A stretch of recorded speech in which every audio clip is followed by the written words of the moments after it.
गाजे बाजे के साथ नई दुल्हन का स्वागत किया जा रहा था। निर्मला देवी हाथ में आरती का थाल लिए उसके दरवाजे तक पहुंचने का इंतजार कर रही थी। घर के अंदर मंगल गीत गाए जा रहे थे।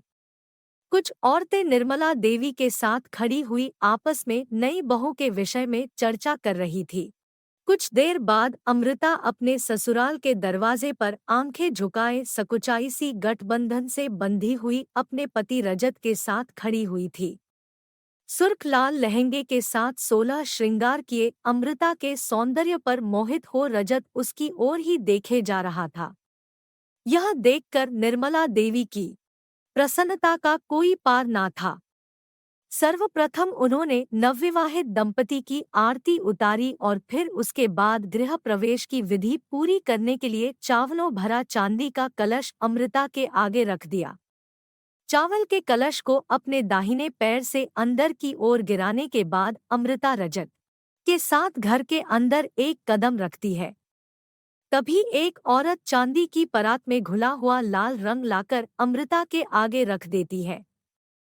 उस परात के आगे एक सफेद रंग की चौड़ी कपड़े की पट्टी बिछा दी जाती है। रजत अमृता की गठबंधन की ओढ़नी लेकर अलग खड़ा हो जाता है और अमृता अपना पैर परात में रखते हुए आगे बढ़ती है। परात से पैर निकालकर अमृता उस सफेद रंग के कपड़े पर अपने लाल रंग के पैरों के निशान बनाती हुई आगे बढ़ती है। उसके आगे बढ़ते ही गिरा हुआ कलश अपने आप सीधा हो जाता है। बिखरे हुए चावल कलश के अंदर भर जाते हैं और सफेद कपड़े से पैरों के निशान अपने आप ही मिट जाते हैं। निर्मला देवी की कुल परंपरा के अनुसार गृह प्रवेश के बाद नववधू को 8 दिन तक अपने कमरे में अकेले ही रहना होगा। इस बीच वह नए परिवेश में अजनबी लोगों के बीच सामंजस्य बिठाने की कोशिश करेगी। ये 8 दिन पुरुष के संयम और धैर्य की भी कड़ी परीक्षा होती थी। इन 8 दिनों में वह रात में अपनी पत्नी के कमरे में प्रवेश नहीं कर सकता था। सारी रस्में खत्म होने के बाद अमृता को उसके कमरे में ले जाया गया। कमरे में दियों की रोशनी की गई थी। सुगंधित इत्र की खुशबू से कमरा महक रहा था।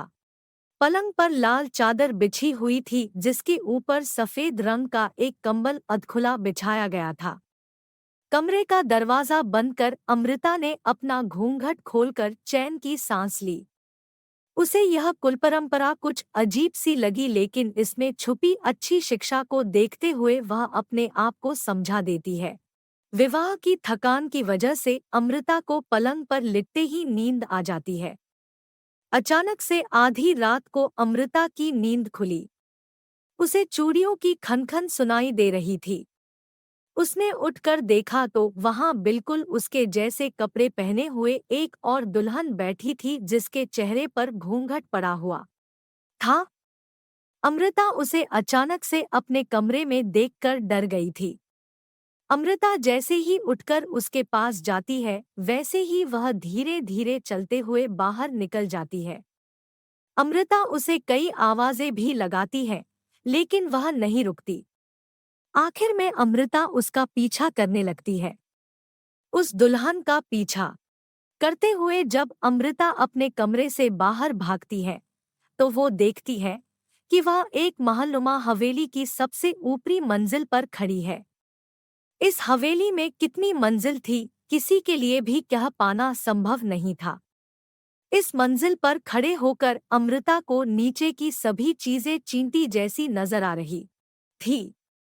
इस हवेली की हर मंजिल हूबहू एक जैसी थी। पूरी हवेली लाल रंग के पत्थरों से बनी हुई थी।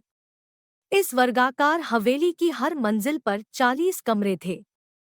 हर एक तरफ 10 कमरे बने हुए थे।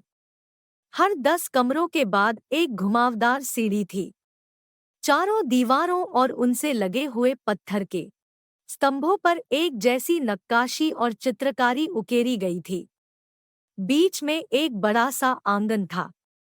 अमृता यह सब देखकर कुछ देर के लिए हैरान हुई थी, लेकिन उसे यह सब कुछ जाना पहचाना लगा।